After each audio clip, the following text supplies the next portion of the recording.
Fala galera do Que Eu Quiser Cast, sejam bem-vindos a essa gravação mais que especial. Convidado aqui de peso médio, Chase Olímpio.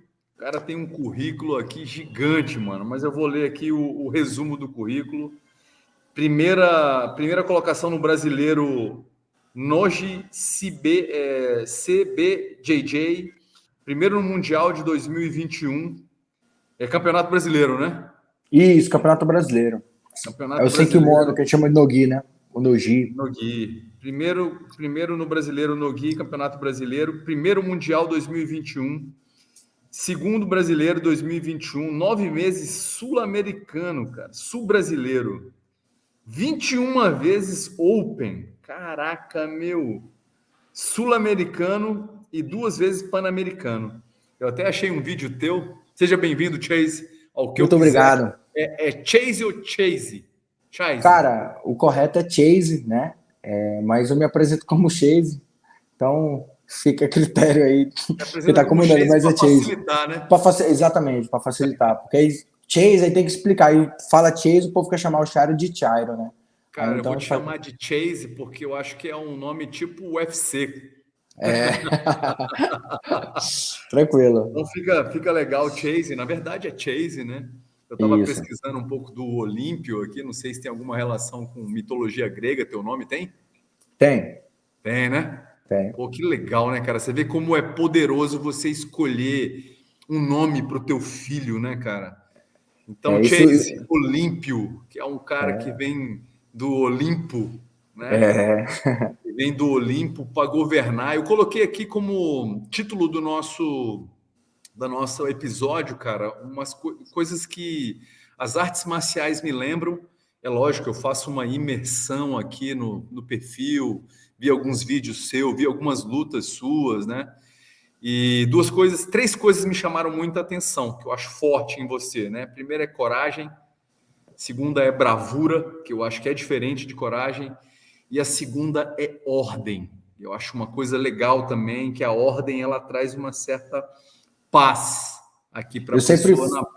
eu Pode sempre falar. falo, eu sempre falo que a ordem ela sana o caos, né?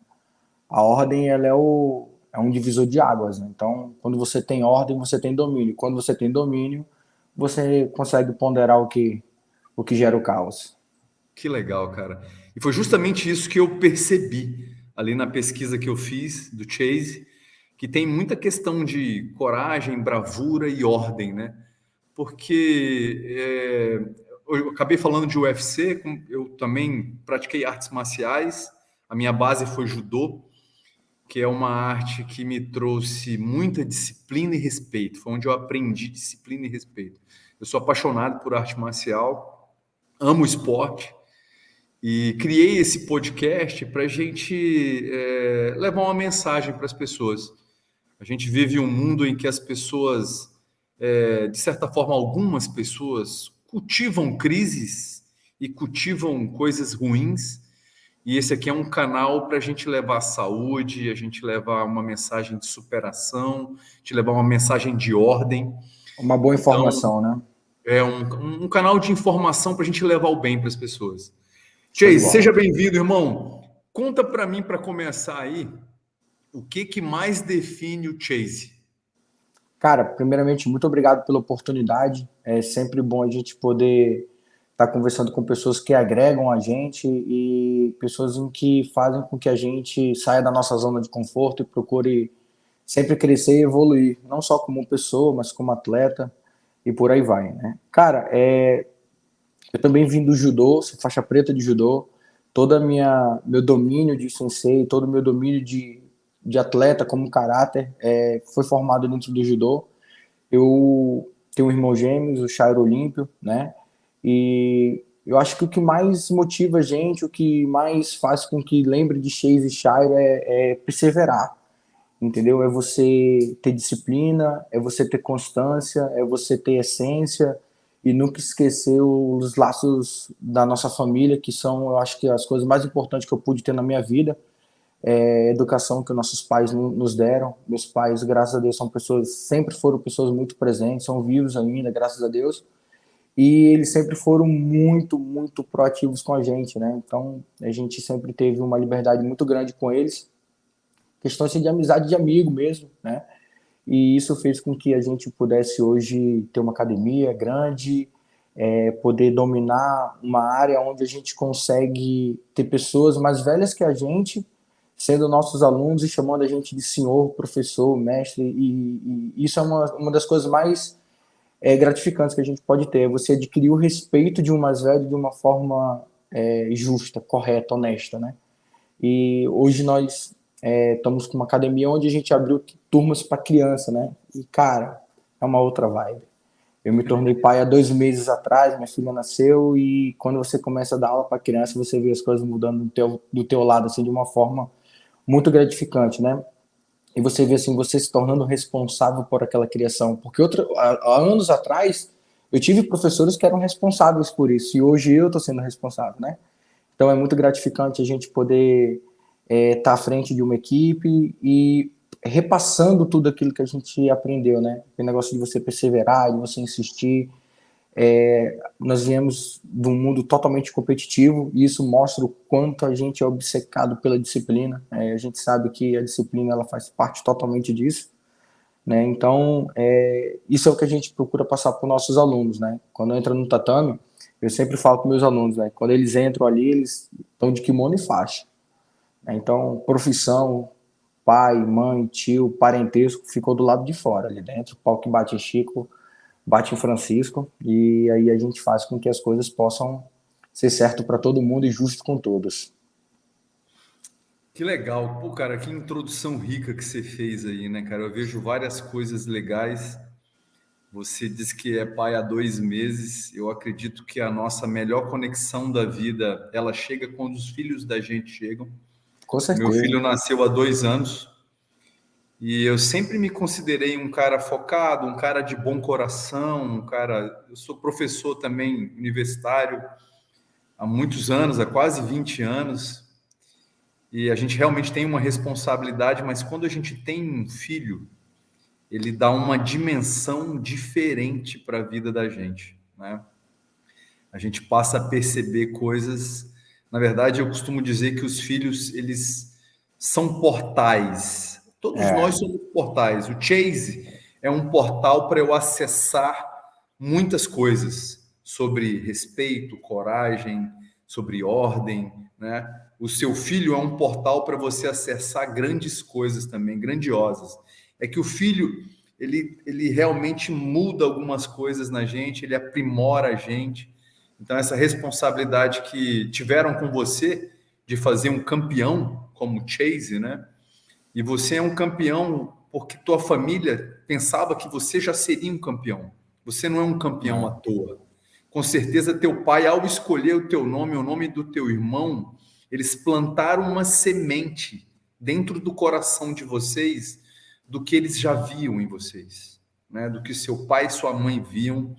E isso é poderoso, porque eu também experimento isso. Meu pai plantou coisas em mim que hoje eu estou vivendo, eu estou vivenciando, né? Então é muito legal ver isso e a nossa mensagem começa muito rica para quem vai assistir, né, esse podcast, É. que é uma mensagem do poder que um pai tem sobre um filho e um professor tem sobre os filhos dos outros e a gente pode construir um mundo muito melhor, um mundo de valores, um mundo de perseverar, um mundo que realmente luta pelas coisas. A gente vive, como eu comecei falando contigo aqui fora da gravação, né? A gente meio que vive um mundo que cultiva muitas crises. É. E o esporte, talvez, Ele seja desaflora tudo isso, né? o Ele dá uma esporte sanada talvez nisso. vai ser a grande ferramenta que vai ajudar essas pessoas a notarem que o mundo pode até estar em crise, mas você tem que ser um guerreiro preparado para essa crise, É né? verdade, com certeza. E o esporte vai trazer essa perseverança, essa luta, não desistir e, acima de tudo, ir respeitando, né? O teu pai, ele é judoca, alguma coisa assim? Cara, meu pai e minha mãe não tiveram ligação nenhuma ao esporte. Na verdade, a gente começou a treinar porque eu vinha ali com 9, 10 anos de idade, um sobrepeso, né? e sedentário ali, sem praticar atividade física. Perto do trabalho da minha mãe havia uma academia de judô, academia de Sensei Fernando, na época, né? E, e aí era muito do lado, assim, era muito perto e era cômodo treinar por conta das condições que estavam ali. Era do ladinho, minha mãe tinha como buscar, entendeu? Tudo perfeito, né? E aí nós começamos a treinar. E logo depois a gente teve uma competição a nível estadual, eu comecei a lutar e essa competição me classificou para uma fase regional em Manaus. Eu fui lutar essa competição em Manaus e de Manaus eu classifiquei para lutar o Campeonato Brasileiro em Florianópolis. E foi tudo assim dentro de menos de 8, 9 meses. Né? E foi quando a gente teve o primeiro Campeonato Brasileiro. Saímos daqui de Porto Velho de ônibus para Florianópolis, com 11 anos de Cara. idade, 10 anos de idade. 4 dias de viagem. Foi uma das experiências mais loucas assim que a gente teve na nossa vida, né? Muito jovem. E lá eu fiquei em terceiro lugar, o Charo também ficou em terceiro lugar, em respectivas categorias diferentes. E de lá em diante ligou um start pra gente, né? A gente cogitou a possibilidade de falar, cara, é isso aqui que a gente vai embarcar. Gostei disso aqui, é isso aqui, então vamos começar a treinar. E nós começamos a treinar, né? E com 11 anos eu comecei a obter umas responsabilidades de disciplina, de treinos antes do colégio, de me alimentar melhor, de poder exercer uma vida muito mais saudável, parar de ter um pouco mais de vida externa, brincadeiras externas para que eu não pudesse correr o risco de me machucar e treinar só judô, né? E por aí foi. Aí de lá a gente conseguiu lutar. Eu tive 16 vitórias em campeonatos brasileiros regionais de judô, sendo campeões. Fui campeão sul-americano representando o Brasil, fui seleção brasileira durante o ano de 2008. Então, assim, eu tive um currículo muito bom no judô. Só que o judô para mim começou muito cedo. O judô era muito desgastante. Eu acordava às 5 horas da manhã, eu fazia 5.000 entradas, eu ia para o colégio, saía do colégio, fazia entrada, eu saía da academia, ia para natação, da natação eu voltava para o judô. E isso foi sobrecarregando, sobrecarregando, inícios de lesões, eu vim cada vez machucando mais, quebrando clavícula, dedo, punho, e aí as coisas vieram me tornando mais desgostoso com aquilo, né? Eu vinha acabando a me sobrecarregar. E chegou num momento em que eu já conhecia o jiu-jitsu com meus 13, 14 anos. Foi quando eu comecei a treinar jiu-jitsu para poder melhorar a minha parte de neuasa, né, que é a parte de chão do judô. E aí eu falei, não, vou ficar no jiu-jitsu um pouco, porque eu vinha construindo muita lesão no judô, vou ficar só no jiu-jitsu, porque aí eu consigo dar uma fracionada, né, uma mensurada aí e esperar um pouco essas lesões cicatrizarem. E foi quando eu realmente conheci o Sensei Gomes, né, o falecido Sensei Gomes, e aí o Sensei Gomes falou, cara, bora lutar, bora fazer isso, e comecei a fazer algumas competições, né, e eu vi o quanto o judoca tinha facilidade de lutar o jiu-jitsu, né, porque o jiu-jiteiro, ele, como é que eu vou te dizer, a sobrecarga do judô é muito alta, cara, o treino de judô é muito intenso, o treino do judô é muito cansativo, não compara com o treino de jiu-jitsu. O treino de jiu-jitsu, ele é adaptável, você se molda, você puxa para guarda, você puxa para meia, você descansa. O jiu-jitsu são 4 minutos de luta, é porrada o tempo todo, você não para, troca de pegada, é golpe. Você andou errado, você cai, você pegou errado, você cai. E no jiu-jitsu sempre há uma possibilidade de corrigir quando você toma um ponto. Né? Você tomou uma queda, são 2 pontos. Você pode levantar e jogar o cara, você retribuiu os 2 pontos. Né? E aí foi quando eu conheci o jiu-jitsu e comecei a fazer o desmame do judô. Né? Aí eu falava, pô, tem o mesmo gasto calórico, tem a mesma intensidade de treino, me dá o mesmo prazer que é botar o kimono. E aí eu conheci um cara chamado Cleuso Roma, lá em Paraná, onde eu fazia faculdade. E na época eu treinava pela seleção da Ubra, né? Judô. E esse cara foi um divisor de águas na minha vida. É um cara que tinha Deus no coração, assim, ao excesso. E um dia ele chegou para mim, um cara que chegou para mim uma vez com uma proposta, assim, cara, vou te levar para o Campeonato Brasileiro, vocês vão subir no pódio e vocês vão fazer do jiu-jitsu a vida de vocês. Aí eu falei, ah, tá brincando, professor, Que bicho. forte, hein, cara? Ele falou para mim, ele falou assim, eu não sou profeta não, mas eu tô Mais uma profetizando isso. declaração, né? Forte, né? E aí esse cara fez um treinamento, nós treinamos em 6 pessoas. Eu, meu irmão, Cleuso, mais 3 amigos que eram da polícia que faziam o treinamento com a gente. E eu fui para essa competição, eu acabei perdendo a final com o francês por ponto. Foi frustrante para mim aquela competição, porque estava muito perto. Perdi a final, fiquei em segundo lugar no Campeonato Brasileiro de Nogi. E aí o Charo ficou em terceiro. E aí eu voltei e aquela competição me deu um start, assim, falou, pronto, é isso aqui. É isso aqui que eu quero para minha vida. E esse cara, o Cléus, ele foi um divisor pra gente, porque ele era um cara muito correto. É um cara muito correto, muito justo. Pra ter uma noção, a gente foi uma das coisas mais honestas que eu já tive da parte dele, assim, nós fomos para essa competição, nós ganhamos um dinheiro e ele pegou o dinheiro na ida, botou no cima da mesa e falou assim, ó, o que a gente tem para gastar é esse dinheiro aqui. O hotel tá pago, tá tudo pago, é isso aqui que a gente tem. E quando nós voltamos, ele voltou comigo, com o Chairo, né, lá no supermercado Timax, que tinha feito o patrocínio. Ele pegou esse dinheiro, levou lá e devolveu, assim, ó, nós gastamos tanto, tá aqui a contabilidade, que sobrou foi isso aqui. Pô, aquilo ali para mim, assim, foi um, uma situação Exemplo, assim né? que me marcou muito. E a gente tinha, a galera que é do judô, você vai saber disso, você vai lembrar dessa época, tinha um preconceito muito grande com a galera do jiu-jitsu. Né? O jiu-jitsu era muito marginalizado há 10 anos atrás, o jiu-jitsu era muito mal visto, as pessoas que brigavam na rua, aquelas pessoas que vinham de confusões. Então, o Cléus, ele quebrou esse paradigma para mim, dentro do jiu-jitsu. Ele falou, mano, existem pessoas boas aqui dentro. Né? E aí eu vim para Porto Velho, logo depois ele veio para Porto Velho também morar em Porto Velho, né? Ficou aqui um tempo, logo depois ele foi embora para o Sul, e eu fiquei no jiu-jitsu. Continuei treinando, passando por algumas academias, tendo algumas experiências boas, outras ruins, né? E até chegou o momento que a gente pegou a faixa preta e a gente começou a dar aula de uma forma muito assim aleatória, não foi nada planejado. E de repente, no meu primeiro dia de aula, eu fiz uma publicação no Instagram, assim, dizendo que ia dar aula. No meu primeiro dia de aula tinha 35 alunos, pô, dentro do tatame. Nossa, que Eu sucesso, cara. olhei, Foi bom, hein? eu olhei para um lado, olhei para o outro, tá, falei assim, e aí, o que eu faço? Assim, com experiência baixa de aula de jiu-jitsu. Eu já tinha dado aula de judô para criança, para adulto, mas de jiu-jitsu, né? Mas, pô, eu sou educador físico, né? Então eu pensei, vou preparar primeiro o físico, fortalecer a mente e depois a gente passa a técnica. Que Então, legal, assim, cara. olha que top. O cara que Que estava ali legal. com sobrepeso emagreceu, o cara que não tinha resistência ficou forte, e todo mundo aprendeu jiu-jitsu de uma forma aleatória, assim, né? O cara mais procurado em físico, ele aprendeu jiu-jitsu. Então a gente começou a dar aula, a gente começou a exercer um nível de jiu-jitsu diferente do que tinha dentro de Porto Velho.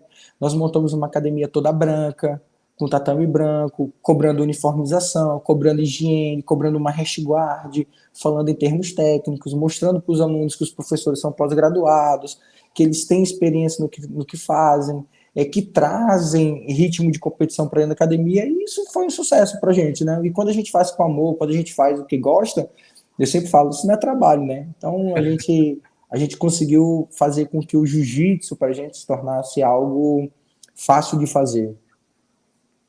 Que legal, cara.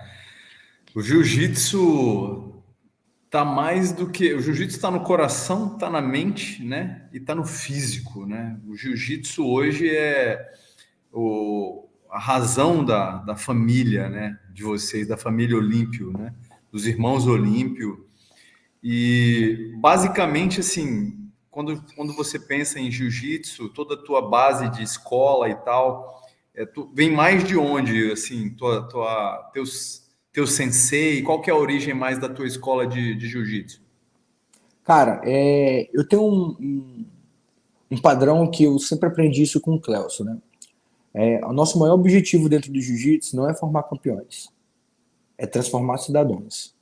Eu poder tirar aquele cara de um local onde ele acha que ele não vai ter uma perspectiva de vida boa e fazer com que eu possa botar ele dentro da sociedade e ele poder olhar de cima e falar, cara, olha onde eu estava e olha onde eu estou. Eu vou te dar um simples exemplo básico aqui. Eu tenho um aluno de 15 anos que treinava em outra academia, em outro local, concorrente nosso, e ele chegou para mim, a mãe dele chegou para mim e falou assim, olha, meu filho precisa de uma oportunidade, eu quero que meu filho seja competidor, tal, tal, tal, tal, tal, tal. E eu comecei a falar, traz o menino pra gente conversar, pra eu ver ele aí. Aí ele trouxe o menino, falei, deixa o menino treinar esse mês. Aí ela, não, quanto é que é a mensalidade? Eu falei, deixa o menino treinar esse mês, depois a gente resolve isso aí.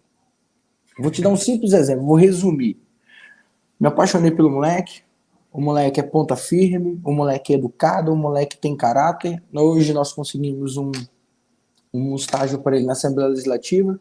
Ele tem o estágio dele, ele ganha, sei lá, seus R$ 1.500 para estagiar meio período, ele ajuda na renda dentro de casa. A maior felicidade que a mãe pode ter é ter o filho nas condições onde o filho está crescendo, querendo pensar numa faculdade. Imagina um menino com 15 anos pegar um dinheiro, guardar para falar assim, isso aqui é para minha faculdade, isso aqui é para meus estudos. Um menino que para mim, né, a mãe mais preocupada com mensalidade. Então, assim, eu acho que nosso maior potencial é poder agregar na vida das pessoas, é poder transformar isso, né? E hoje, se tu perguntar para esse menino assim, e aí, o que tu quer ser da tua vida? Ele vai falar assim, eu quero ser um trabalhador, pagador de impostos, para que eu possa pagar minhas viagens e competir o que eu quiser. Então, assim, a maioria das pessoas querem atletas de outra academia. Os concorrentes, eles querem pegar atletas de outra academia. Eu não quero pegar gente de outra academia, pô. Eu quero pegar um promotor, eu quero pegar um juiz, eu quero pegar um médico, um dentista, que nunca passou pela imagem da cabeça dele e falou assim, vou fazer jiu-jitsu. E botar aquele cara dentro de um cenário, de um tatame e falar assim, ó, pô, professor, tô encantado com isso aqui, tô apaixonado pelo jiu-jitsu. Entendeu? Essa é a nossa situação.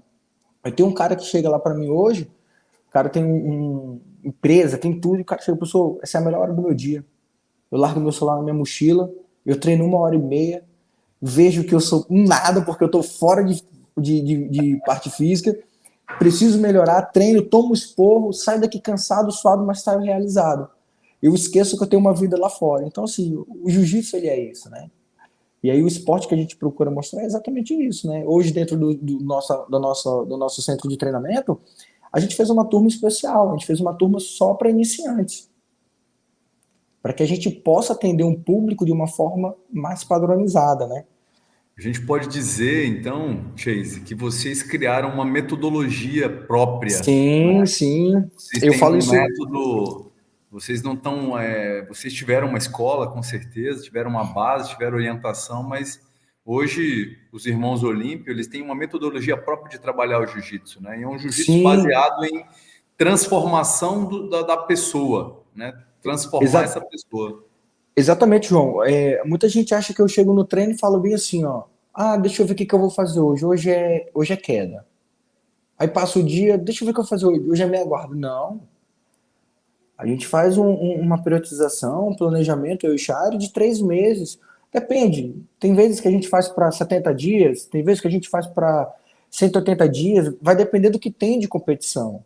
Mas a gente já tem meio que o script para o que vai ser feito.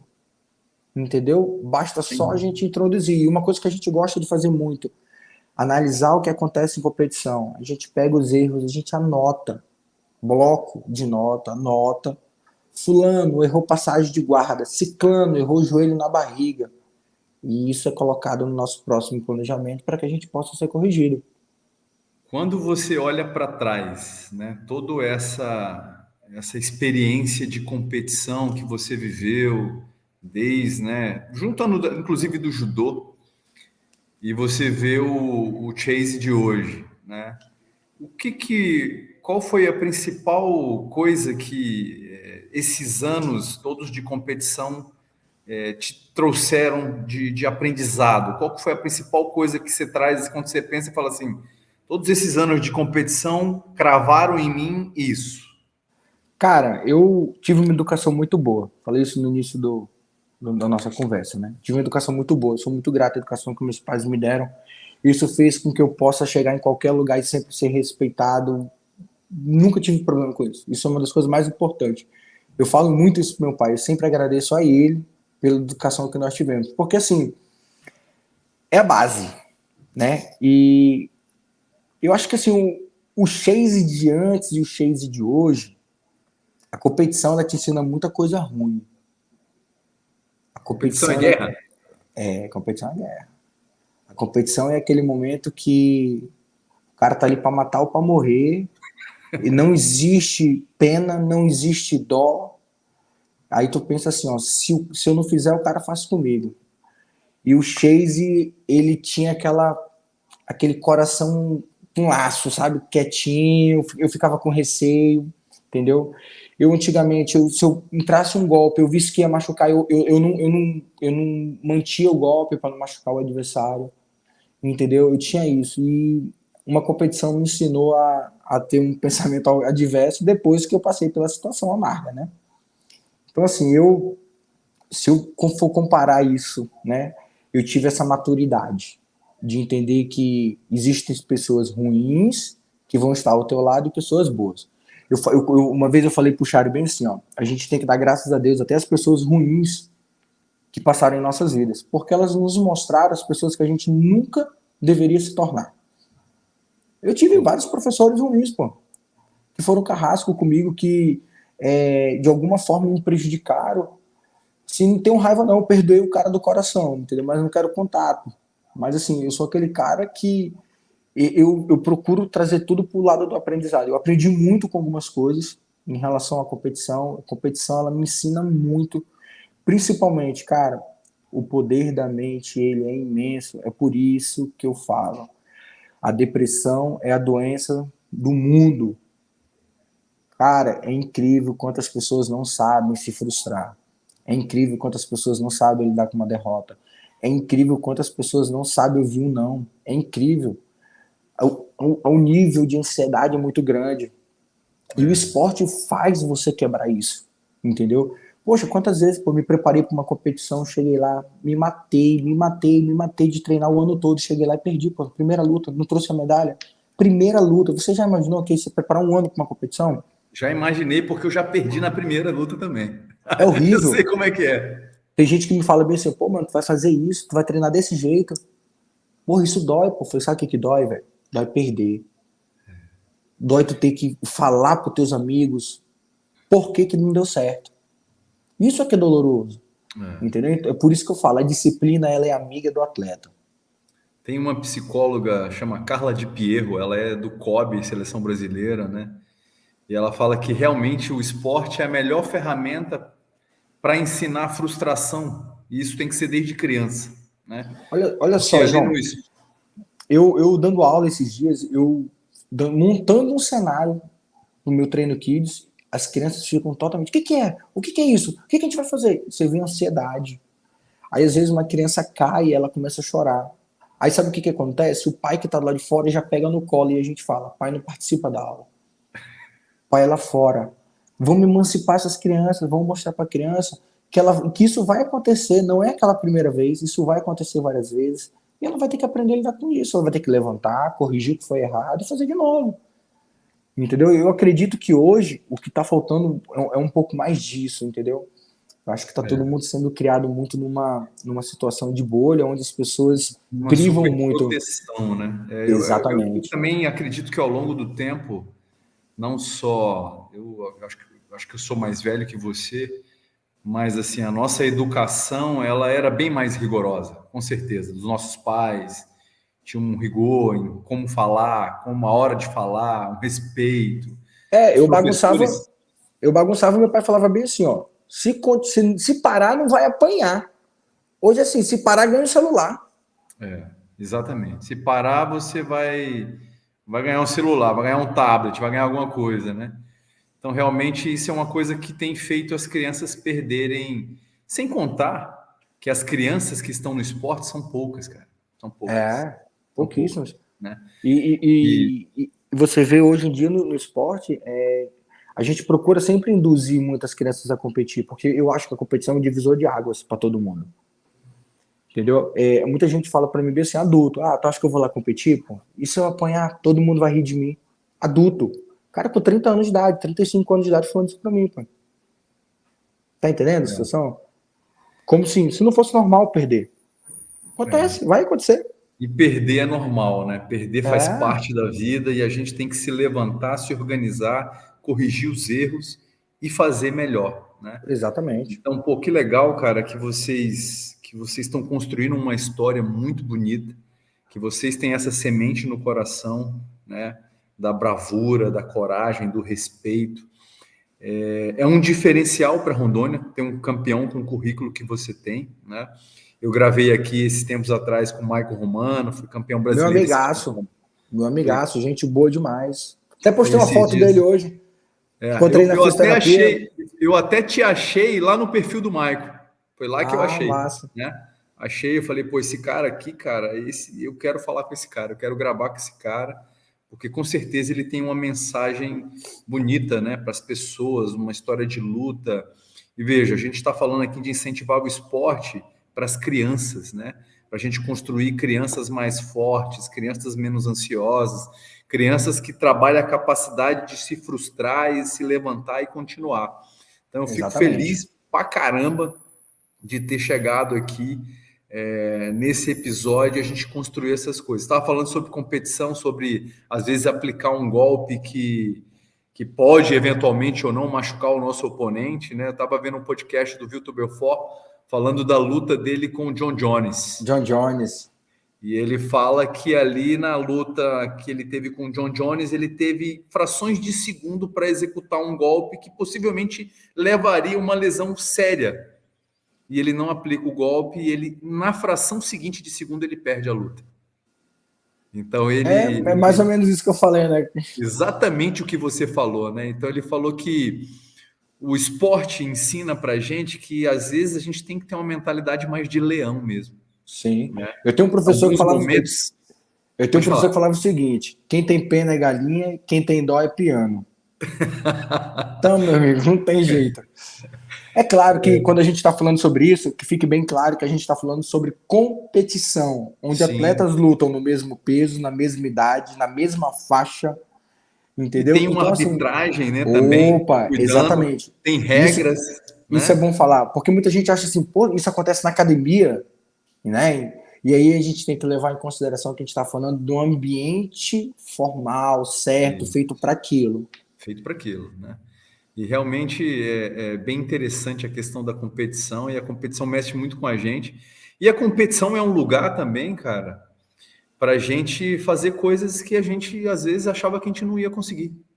Cara, eu vou te contar Ela tanto traz para a gente a frustração, como imediatamente ela exatamente, traz para a gente o poder da gente observar que a gente foi capaz de uma coisa que a gente sequer imaginava. É ou não é? superar, né? Conta para mim É, se isso não já aconteceu contigo.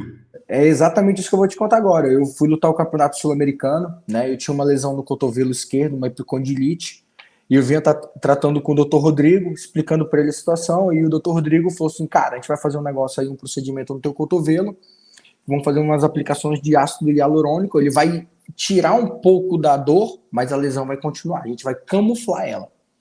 E aí eu fiz esse tratamento umas 2 semanas antes da competição e fui lutar essa competição. Foi eu e o Caio. Caio, um faixa preta nosso, gente boa pra caramba. Um dia eu quero que você troque uma ideia com eles. Tenho certeza que vocês vão se dar bem. Um cara, gente boa. Já vou E aí gravar. Eu vou atrás o dele no Caio, final aqui. pô, com certeza. Caio MacGyver. Aí o Caio foi lutar esse sul-americano comigo. E toda vez que eu vinha na luta, eu tinha acabado de descobrir que seria pai. Feliz da vida, cara. Minha esposa tava com aqueles enjoos e eu me ausentei de casa com o coração partido, sabe? Tudo que eu queria era estar curtindo aquele momento, mas eu tava com tudo pago, passagem, eu falei, cara, e fui. Cheguei, fiz a primeira luta, fiz a segunda luta, fiz a terceira luta, fiz a quarta luta. Quando chegou na quarta luta, eu falei pro Caio, meu irmão, a última coisa que eu queria na minha vida é estar aqui nesse momento. Eu queria estar em casa. Imagina só, eu todo suado, de kimono, na área de competição, não tinha ninguém querendo fazer carinho em mim, só me matar. E eu falando isso pro Caio, querendo desistir, né? E o Caio falou assim, calma, mano, vai dar certo. Tira o coração da luta, bota a cabeça, é mente, esquece o coração, não pensa com amor, calma, tira isso. E de repente eu fui para quinta luta, para quarta luta, na verdade, foi na terceira luta. Quando chegou na quarta luta, eu ganhei, classifiquei para final, falei pro Caio, não vou fazer a final, mano.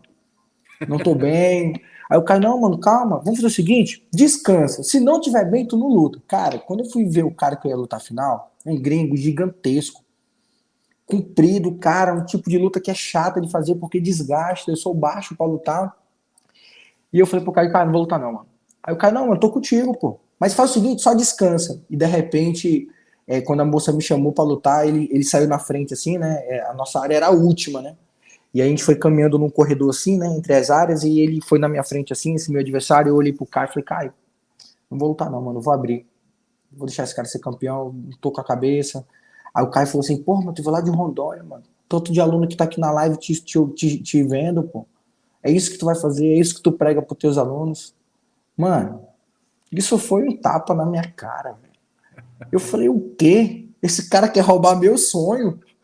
Vou nada, vou sair na mão com esse cara. Começou a luta, uma luta difícil, com 3 minutos de luta, eu pegando um triângulo, saí do triângulo, passei a guarda.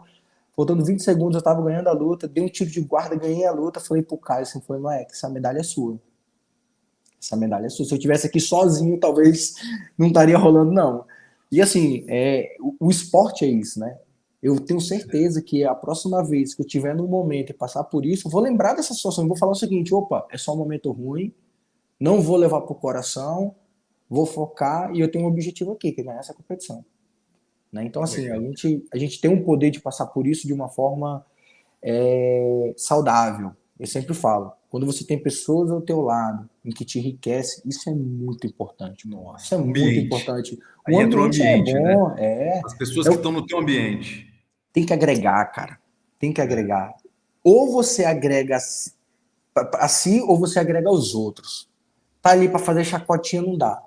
não Entendeu? dá. Tem gente que tem costume de dizer assim: pô, tem um monte de cara ali. Cara, vai ensinar, vai mostrar. Vou te dar um exemplo. Esse dia eu tava com uma dúvida numa situação no Instagram. Pô, um cara que tem um perfil verificado, mora nos Estados Unidos, mandei uma ideia pro cara, o cara na mesma hora, pô, irmão, é isso, assim, sensado. Eu travei, pô, falei, pô, mano, muito obrigado pela tua atenção aí, por dispor do teu dia, do teu momento, não sei o que tu tá fazendo, mas para poder responder. E depois tu vê assim, aí de repente um faixa branca lá de Minas Gerais, lá de Curitiba, te manda uma mensagem e fala, pô, professor, sou teu fã. Aí tu ignora, é isso? Não tem como, pô. Tu Não fala assim, tem pô, como. irmão, abração, pô, quando tiver na competição, vamos fazer uma foto, vamos trocar uma ideia. Esses dias uma moça me mandou uma mensagem para mim e falou assim, pô, é aniversário do meu marido, tu pode mandar um alô para ele, manda um áudio por aqui mesmo. O nome dele é Alessandro, tal. E aí fui ver a menina, nunca tinha visto a mulher na minha vida, a mulher me seguia. O marido Que dela, legal. faixa branca, de outro estado. Então, assim, é legal isso. Isso agrega você, isso te faz uma pessoa melhor, isso faz com que você motive outras pessoas, e eu acho que o fundamento do esporte é bem isso mesmo. Que legal, parceiro. Muito, muito legal. Realmente o esporte tem todo esse poder de nos conectar, de fazer a gente aprender com as frustrações, se surpreender com o nosso potencial. O ambiente é importante, então é legal também a pessoa procurar uma academia que tenha uma metodologia legal, né? E eu já estou querendo até que tenha uma Olímpio aqui em Ji-Paraná, para o meu filho estudar, fazer jiu-jitsu com os mestres Chase. Nós temos um projeto social aí com o professor Valdemar e com o filho dele, o Elton. E nós temos um projeto aí social aí, que é Guerreiros da Paz, né? Que é feito dentro de uma igreja, com a pessoa de jiu-jitsu aí. De vez em quando eu tô aí de Paraná dando uns seminários para ele aí. Nós temos Pô, que uma legal. competição agora, dia 11, 12 ou 13, 14, de jiu-jitsu aí de Paraná. Possivelmente estarei presente. Ô, cara, se tiver por aqui, avisa para a gente até gravar alguma coisa presencial. Você vir Show de aqui, de bola, sem repente, a problema gente falar nenhum. da competição. Beleza, Claro. estamos caminhando para a reta final. Nosso podcast é breve, a mensagem foi bonita. Gostei muito de ter te conhecido, ter conectado com teu mindset. Eu vou te fazer uma última pergunta. O que Certo. que o Chase Olímpio deseja para o filho? Cara, eu cresci com uma mensagem que meu pai sempre me deu, né? O meu pai sempre falou o seguinte: dê ao seu filho tudo de melhor e em dobro do que eu pude te dar. É uma responsabilidade sua. Quando eu falo disso, eu não estou falando de bens materiais, não, tá? Estou falando de educação, amor, carinho, respeito, hombridade, né? E eu acho que ser pai, estar nessa situação, nesse momento, é transe, né? Você fica ali, você acorda de madrugada, você fica louco com aquilo. Tem gente que fala, é cansativo, meu amigo, me diz onde é que é cansativo. Cansativo é tu tá lutando igual um doido no tatame, querendo o cara te enforcar, a criança só tá querendo se expressar, né? E eu acredito que, assim, a mensagem que me passa muito, assim, é de respeito. A gente tem que entender que nada é do nosso jeito, que a gente não vai mudar a vida das pessoas impondo nada de goela abaixo, né? E que existem as individualidades, né? A maioria das pessoas, às vezes, vou te dar um exemplo. Vamos dar um exemplo básico de política, né? Direita e esquerda, acabou. Aí a briga, o cara que é de direita meu amigo. São só pensamentos diferentes. Tu tem o teu, eu tenho o meu. A gente não vai deixar de ser amigo por isso. A gente tem que se respeitar. E isso acontece hoje de uma forma muito grande, né? Hoje a gente vê equipes brigando, né? Então, assim, o Chase, ele é aquele cara que ele abriu o coração e tirou essa situação, entendeu? Eu acho que eu sou um cara que eu aprendi a ter um pouco de compaixão, um pouco mais de respeito, olhar. Antigamente eu era muito explosivo para poder falar, hoje eu saio do cenário, olho de cima, procuro olhar o lado que eu estava, o lado da pessoa e falo assim, calma aí, como é que eu vou tomar uma atitude? Qual é a atitude correta para isso? Entendeu? Às vezes eu recebo uma mensagem, eu leio e demoro um dia para responder, porque eu estou matutando. Então, assim, eu acho que a gente procura passar um pouco mais de respeito, ter um pouco mais de carinho, poder ter compaixão com a situação em que a gente está vivendo hoje, que tudo é muito delicado. Maravilha, cara. Obrigado, muito obrigado pela oportunidade de poder conversar com você. Parabéns para o teu pai, para tua mãe que plantaram em você essa personalidade, né? Desde a escolha do teu nome, isso foi definitivo para o cara que você se tornou, como você conduziu sua vida, por você ter desenvolvido a tua metodologia junto com teu irmão, por todas as tuas vitórias. E na verdade, cara, você se tornou um grande sensei, mestre. Eu que agradeço. Obrigado pela situação. Eu quero deixar um convite aqui para todas as pessoas que estão nos ouvindo, nos assistindo. Conheça o jiu-jitsu. Conheça o jiu-jitsu independente de qualquer equipe, de estado, de local que você mora. Faça uma aula, procure uma academia boa, procure dar uma pesquisada sobre o professor que vai lhe dar aula. Conheça o esporte, eu não tenho dúvida do quanto a sua vida vai mudar. Que seja pelo aspecto físico, condicionamento, defesa pessoal. Procure o jiu-jitsu para você ver o quanto as coisas mudam. Muita gente acha que o jiu-jitsu é contra os outros. Não é. O jiu-jitsu é contra você, é contra as suas limitações, é contra a sua falta de conhecimento naquela situação, e isso vai fazer com que você mude seu pensamento. Valeu, irmão. Muito obrigado. Grande abraço. Fica com Deus. Muito obrigado, Valeu. abração, tudo de bom, tchau, tchau.